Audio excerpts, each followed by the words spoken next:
Good morning. ये हमारी BSc part 2 organic chemistry की क्लास है। हमारा चैप्टर चल रहा है carboxylic acids.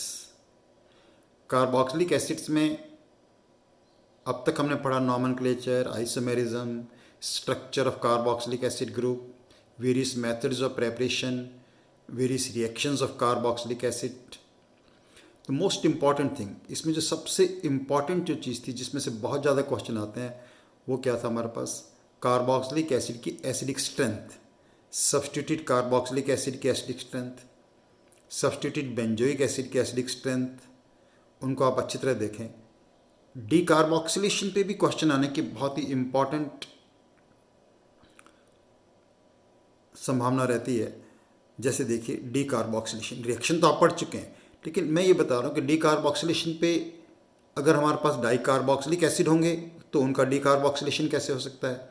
Effect of heat on hydroxy acids, effect of heat on dicarboxylic acid और डीकार्बोक्सिलेशन, इस चीज़ पे आज मैं आपसे बात करूँगा। देखो, डीकार्बोक्सिलेशन का मतलब आपको पता है कि जब sodium salt of carboxylic acids को हम गर्म करते हैं सोडा लाइम के साथ तो एल्केन्स प्राप्त होते हैं।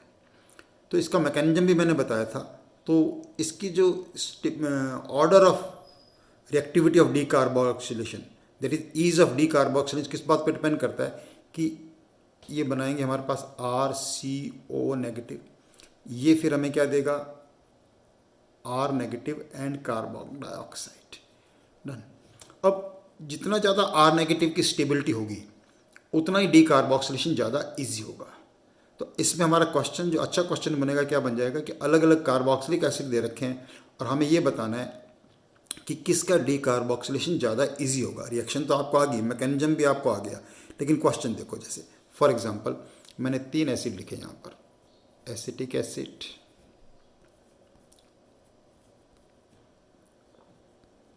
Propanoic acid and isobutyric acid. Question ये है इसके ऊपर, मान लो इनको नाम दे दिया हमने A, B और C। इनको डीकार्बोक्सिलेशन के ईजीनेस के डिक्रीजिंग ऑर्डर में लिखो, यानी किसका ज़्यादा इजी होगा किसका कम। तो अब इसके अंदर हम क्या देखेंगे? We will see the stability of anion R। हमें क्या देखना है? R की स्टेबिलिटी देखनी है। अब इसके अंदर R देखो क्या बनेगा, CH3 एनायन। इसके अंदर क्या बनेगा? CH3 CH2 एनायन बनेगा। और इसके अंदर क्या बनेगा? CH3 CH CH3, ये एनायन बनेगा। 3 है। अब आपको पता है, ये स्टेबिलिटी में पढ़ा चुके हैं, GOC में आपने पढ़ा है कि इसकी स्टेबिलिटी इससे बहुत ज़्यादा है, क्योंकि इसका प्लस आई इफेक्ट, इसमें रिलीजिंग इफेक्ट इसकी स्टेबिलिटी क्या करते हैं? कम करते हैं। हैंस ऑर्डर ऑफ रिएक्टिविटी जो है इस क्वेश्चन का जो आंसर है क्या हो जाएगा? डीकार्बोक्सिलेशन इसका ज़्यादा ईजी होगा। A is more than B and B is more than C। तो इट इज़ वेरी इंपॉर्टेंट। और भी कोई ऐसे एसिड्स आ जाएं तो आप केवल इनकी ईजीनेस देखिए। आप देखने के लिए हम क्या देखेंगे? जो कॉरस्पॉन्डिंग एनायन बन रहा है उसकी स्टेबिलिटी देखेंगे। चलो नेक्स्ट क्वेश्चन जो अब मैं आज डिस्कस कर रहा हूँ बहुत इंपॉर्टेंट है। इस पर काफ़ी क्वेश्चन आता है, डायरेक्ट क्वेश्चन आता है, व्हाट हैपन्स व्हेन, है ना? तो हेडिंग डाल दीजिए इसके अंदर, effect of heat on dicarboxylic acid, effect of heat on dicarboxylic acids, dicarboxylic acids पर इफेक्ट ऑफ हीट। पहला पॉइंट तो आपको इसके अंदर ध्यान रखना है कि जो effect of heat on dicarboxylic acid है, it depends upon the number of carbon present in this, number of carbon present in this if it contain. अब मैं इसके हिसाब से लिखाता हूँ। देखो पहला पॉइंट आप क्या लिखोगे कि अगर डाइकार्बोक्सिलिक एसिड में 2 या 3 कार्बन है, इफ इट कंटेन्स 2 और 3 कार्बन एटम, तब इनका डीकार्बोक्सिलेशन होकर क्या बनता है? कार्बोक्सिलिक एसिड बन जाएगा, कॉरस्पॉन्डिंग कार्बोक्सिलिक एसिड बन जाता है। जैसे देखिए, मान लो हमने लिया formic acid,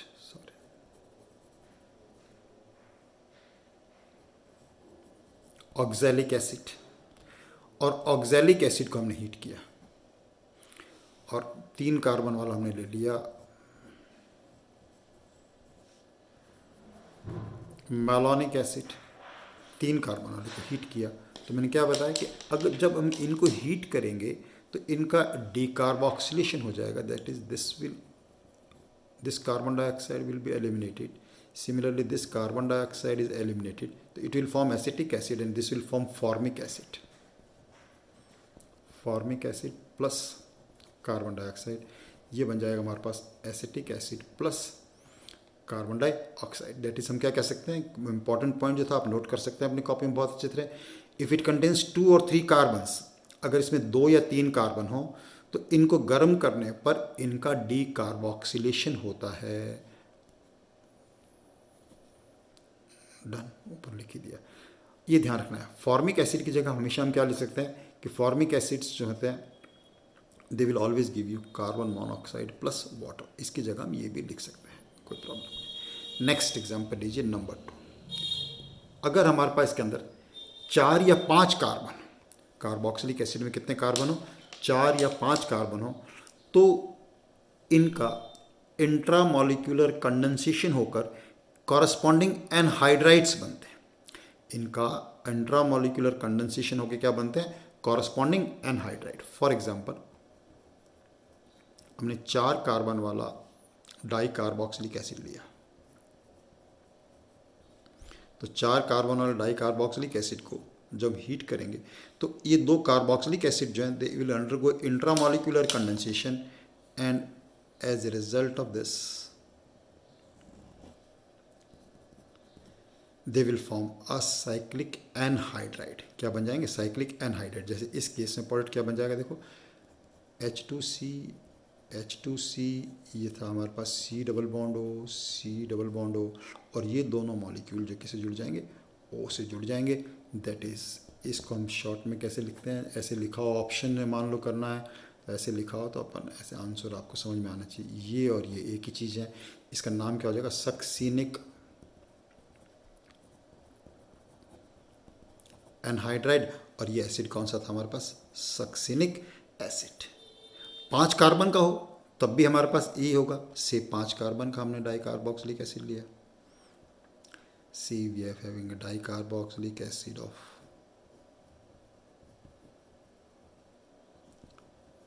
5 carbon. When heated it will undergo intramolecular condensation. इसका भी क्या हो जाएगा, इसके अंदर इंट्रामॉलिक्यूलर कंडेंसेशन. एक का OH और दूसरे का H माइनस वाटर, और ये क्या बन जाएगा, anhydride. 6 carbon anhydride is form. तो इसका एनहाइड्राइड क्या बन जाएगा, this.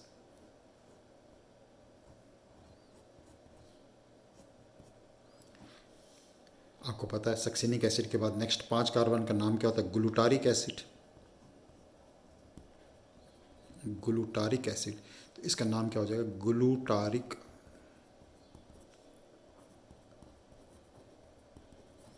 Anhydride. It will form glutaric anhydride. Done. इससे ज़्यादा मान लो हमारे पास कार्बनिक एसिड है, then they will undergo decarboxylation and dehydration as well to form cyclic ketone. तो नेक्स्ट पॉइंट हम क्या लिख लेते हैं कि इससे भी अगर ज़्यादा कार्बन हमारे पास हैं, यानी हमने लिए 2 और 3 कार्बन, फिर 4 और 5 कार्बन, 6 और 7 कार्बन वाले एग्जाम्पल हमारे पास हो, 6 और 7 कार्बन वाले एग्जाम्पल हो, तो उससे क्या बन जाएंगे हमारे पास, cyclic ketones. For example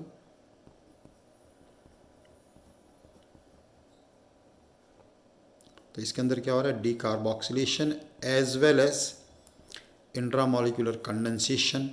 on heating they will undergo minus water minus carbon dioxide. तो माइनस वाटर से पेन से चेंज करके दिखाता हूँ आपको. देखो, they will undergo this condensation minus water minus carbon dioxide. तो 1 कार्बन, 6 कार्बन का मतलब 5 कार्बन का हमारे पास क्या बन जाएगा, cyclic ketone. It will be product to this reaction will be cyclopentanone. Cyclopentanone, इसका नाम क्या था हमारे पास, एडिपिक एसिड. अब देखो इस पे क्वेश्चन कैसे आ सकता है, what happens when adipic acid is heated, what happens when glutaric acid is heated, succinic acid is heated, या malonic acid oxalic acid is heated. तो आपको ध्यान रखना नंबर ऑफ कार्बन पे डिपेंड करेगा. नंबर ऑफ कार्बन अगर 2 या 3 है दे अंडरगो डीकार्बोक्सिलेशन. 4 और 5 हों they undergo intramolecular condensation to form anhydride. 6 या उससे ज़्यादा 7 हों तो क्या बनता है हमारे पास, साइक्लिक कीटोन. और उससे भी अगर ज़्यादा हों और हायर अगर होते हैं तो फिर वो लीनियर पॉलीमर्स बनाते हैं, वो अपने इतना काम नहीं आएगा, इसलिए मैं उसके एग्जाम्पल लेने की आवश्यकता नहीं है। नेक्स्ट, इफेक्ट ऑफ हीट का ये एक बहुत ही इंपॉर्टेंट क्वेश्चन होता है। मैं पेज चेंज करके अभी बताता हूँ आपको, हेडिंग डाल लीजिए आप, effect of heat on hydroxy acids. Effect of heat on hydroxy acids. Next आप देखिए, effect of heat on hydroxy acids. इसे पहली लाइन तो आप ये लिख लीजिए कि विभिन्न हाइड्रोक्सी एसिड्स को गर्म करने पर विभिन्न उत्पाद प्राप्त होते हैं। Different hydroxy acids on heating forms different products, that is इनका जो ताप का प्रभाव है वो हाइड्रोक्सी ग्रुप की पोजीशन पर निर्भर करता है। Effect of heat depends upon the position of hydroxy group. Position of hydroxy group, position का मतलब क्या हो गया कि अगर अल्फा हाइड्रोक्सी एसिड है तो अलग प्रोडक्ट बनाएंगे, बीटा है तो अलग बनाएंगे, गामा है तो अलग बनाएंगे। वेरी इंपॉर्टेंट, बहुत पहली लाइन आपको इसके अंदर लिखना है, alpha beta gamma hydroxy acids गर्म करने पर अलग अलग उत्पाद बनाते हैं। Alpha beta and gamma hydroxy acids on heating forms different products. Let us take the example. पहला एग्जांपल लिया हमने, alpha hydroxy acids, alpha hydroxy acids. अब इसका प्रोडक्ट मैं लिखना सिखाऊंगा। देखो कि अल्फा हाइड्रोक्सी एसिड्स को गर्म करने पर इनके दो अणुओं का संघनन होकर विषम चक्रीय यौगिक प्राप्त होते हैं। When alpha hydroxy acids are heated, their two molecules undergo condensation to form heterocyclic compounds. अब देखिए ध्यान से इसका प्रोडक्ट कैसे, CH3। क्वेश्चन ऐसे आएगा, what happens when lactic acid is heated, जिसके दो मॉलिक्यूल का कंडेंसेशन होगा और प्रोडक्ट बनेगा। लेकिन इसका प्रोडक्ट हम सीधा नहीं लिख सकते, इसका प्रोडक्ट जो है सीधा नहीं लिख सकते। इसका प्रोडक्ट लिखने के लिए देखो मैं बताता हूँ क्या करना है आपको। दो मॉलिक्यूल का कंडेंसेशन, दो मॉलिक्यूल का कंडेंसेशन करने के लिए ऐसे लिखे आप, CH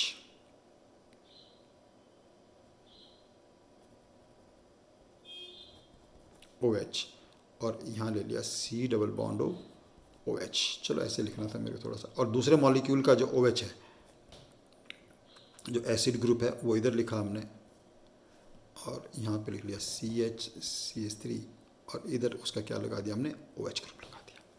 ऐसे लिखना बहुत ज़रूरी है। जब आप ऐसे लिखेंगे तो प्रोडक्ट लिखना बहुत इजी हो जाएगा हमारे पास। यानी एक का एसिड दूसरे के OH के साथ, इसका एसिड इसके OH के साथ, इसका एसिड दूसरे के OH के साथ कंडेंस करके माइनस क्या हो जाएगा, 2 वाटर। अब एक बार आपने ऐसे अरेंज कर लिया तो प्रोडक्ट लिखना बहुत ही ईजी हो जाएगा इसका। जैसे मैं लिख रहा हूँ, देखो इधर देख के प्रोडक्ट लिख रहा हूँ, CH3 के साथ CH। अब देखो CH के साथ यहाँ पर क्या आ गया हमारे पास, O। इधर क्या आ गया देखो यहाँ पर C डबल बॉन्ड O। इधर क्या आ गया O। इधर फिर क्या आ गया हमारे पास C डबल बॉन्ड O। ये दोनों किससे जुड़े हुए हैं, CH और CH3। ये इसका फाइनल आंसर हुआ। इसका आंसर ये हुआ, जिसको कि मैं शॉर्ट में अगर लिखना चाहूँ, साइक्लिक के फॉर्म में देकर लिखना चाहूँ तो ऐसे लिख सकते हैं हम,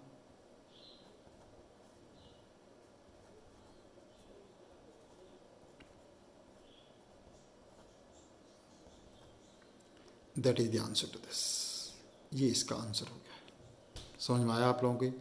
तो ऐसे अरेंज करके लिखेंगे तब भी हम इसके आंसर पर पहुंच सकते हैं। अल्फा हाइड्रोक्सी एसिड कोई भी हो, ये अल्फा पोजीशन पे होना चाहिए। Number 2, beta hydroxy acids. अगर हम बीटा हाइड्रोक्सी एसिड्स को हीट करते हैं तो अल्फा बीटा अनसैचुरेटेड एसिड्स मिलते हैं। क्या मतलब हुआ इसका कि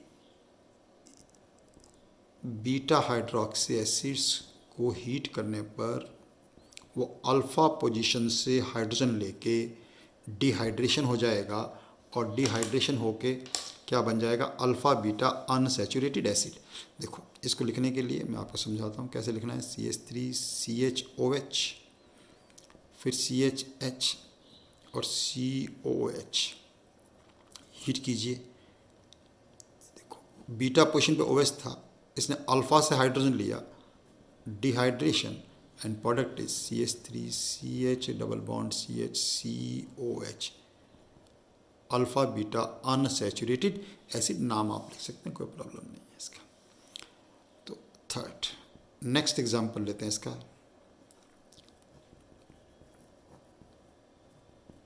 गामा हाइड्रोक्सी एसिड्स।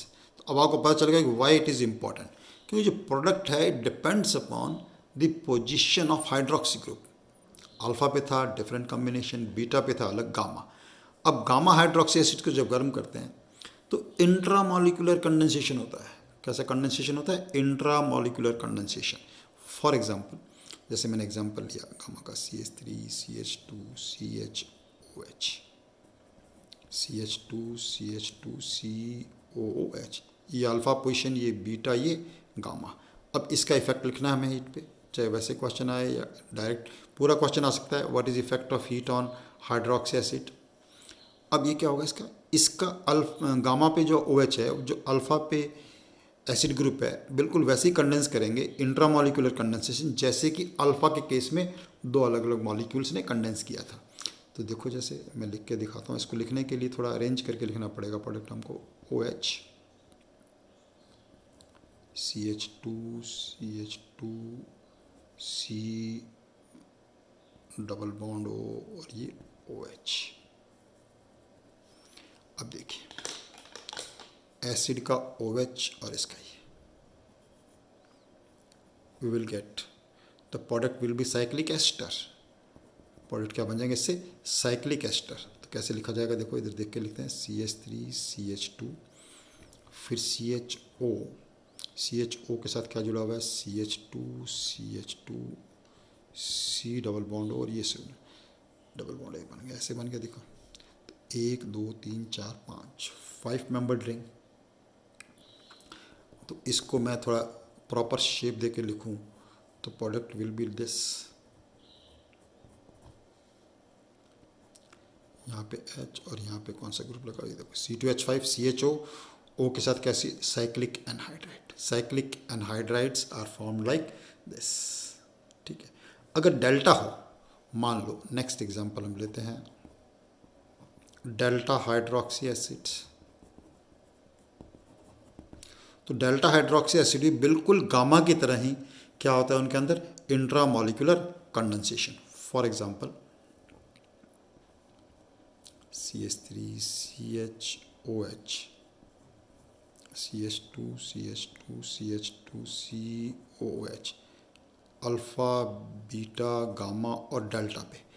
तो इसको भी जब हीट करेंगे तो दे विल अंडरगो इंट्रामॉलिक्यूलर कंडेंसेशन। अभी मैंने ऊपर समझाया था, बिल्कुल वैसा का वैसा ही होगा प्रोडक्ट इसके अंदर।